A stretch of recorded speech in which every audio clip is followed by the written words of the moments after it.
So now and again, I'll get this seemingly obvious question. Minney mate, how do I get into cosplay?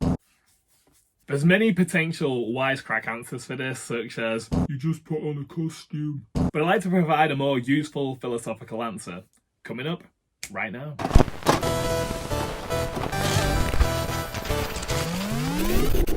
So the word cosplay literally means costume play. It's a subculture in which people get into the costumes of their favourite characters and hang around in many different parts of the world. Some cosplayers compete competitively, and some cosplayers even make a career out of it. But the majority of people do it entirely as a statement of fashion and culture. But most importantly, everyone does it for fun. And although it's fun, I genuinely think that there's more to cosplay than just putting on a costume. At least that's the case for me. To me, cosplay is like having a part of your soul set free for the day.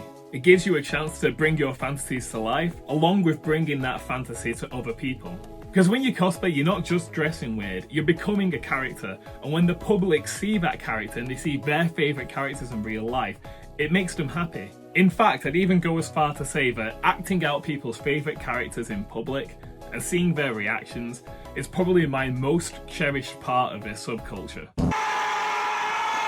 In fact, I even did a video on it.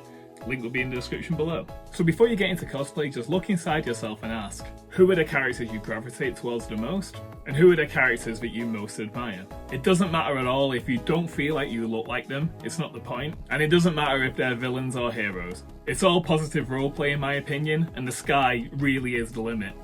Let me explain. Like a lot of Narutards in the year 2007, my first entry into the subculture of cosplay was a Sasuke Uchiha costume. A notoriously emo character, and as cringe as it sounds, a character that the 17-year-old version of me really resonated with. He was an outlet for my teenage angst and my frustration with the unfairness of the world, and he looked so cool to the 17-year-old version of me that I'm almost embarrassed to say that I just wanted to be him. Understandably, this level of character worship made him an easy choice for me to cosplay, and for a day, I could be somebody that was a positive outlet for my perceived problems at the time. And although I don't really resonate or vibe with that character anymore, or his awful personality problems, back then when I cosplayed Sasuke, I was able to act out a part of myself and then put it away at the end of the day. This is what I mean by positive roleplay. One moment we could be cosplaying the most horrific villains and live out a bit of our darker sides, and in the next moment switch to the most heroic characters that have ever been birthed from fiction. I now use that same philosophy as a method of self-help. That's my be more shown in life philosophy that most of you will have probably heard me harp on about. A positive example of this life philosophy in action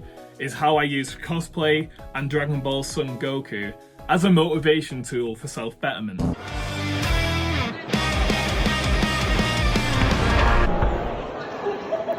It's no exaggeration to say that I use Son Goku and his character as inspiration to try and achieve every little dream that I've ever had. But that wouldn't be possible if I didn't love the character or resonate with him so much. Going into this a little deeper, at 21 years old, I decided that I needed a change, and to make that change happen, I set a goal. That goal was I had to cosplay the topless, half-naked version of Super Saiyan Goku, and I used it as a fitness goal. And that's all well and good.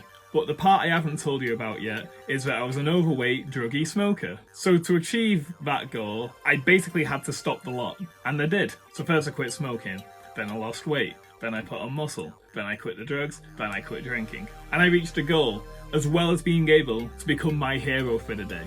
Not only my hero, but other people's heroes as well. And what I mean by that is, you don't just cosplay for yourself. When you go to a convention, you interact with people, people come up to you, people want photos with you. And depending on who you're speaking to, you could be that person's most hated character or their most beloved. And regarding Goku, that positivity and that reception from the public to see such a beloved character has poured into my everyday life. To this day, I see my Goku cosplay as an ever-growing project that's likely to never end. I'll be doing this shit when I'm old and wrinkly, man. But this doesn't mean that I don't cosplay villains and anti-heroes from time to time. Even though some may cite me as the real-life Goku, I promise you that I'm not. I have over 9,000 personality traits that I hate about myself, and those traits sure as hell don't fit with the Goku vibe. I can even name some of these unfavourable parts of myself with characters that I've cosplayed. Doflamingo is my narcissism. Light Yagami is the manipulative and arrogant part to myself. Greed is my greed. And Eren Yeager is my nihilism and depression. But, like my mantra Be More Shonen suggests, heroes occupy a much bigger space in my mind.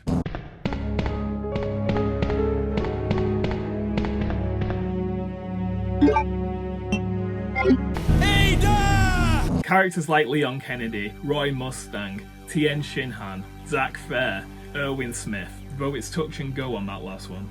This harness. Those are the characters that I resonate with the most, and they're the characters that I feel the most comfortable cosplaying. They're the type of characters that I want to be, and I allow those positive traits to bleed into my everyday life. And I allow the villains to come out now and again as a form of therapy. So if you want to get the most out of cosplay, don't just put on a costume.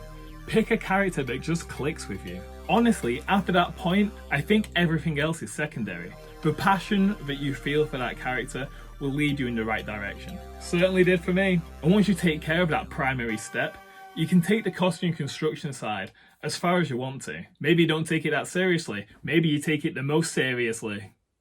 What? Maybe you make it out of recycled clothes, or maybe you get a high-end commissioner to take care of it for you. As long as you pick a character that you love, no matter if they're a hero or a villain, you're doing cosplay right. And that's how you get into cosplay. Have a nice day, guys, and always remember, be more shonen.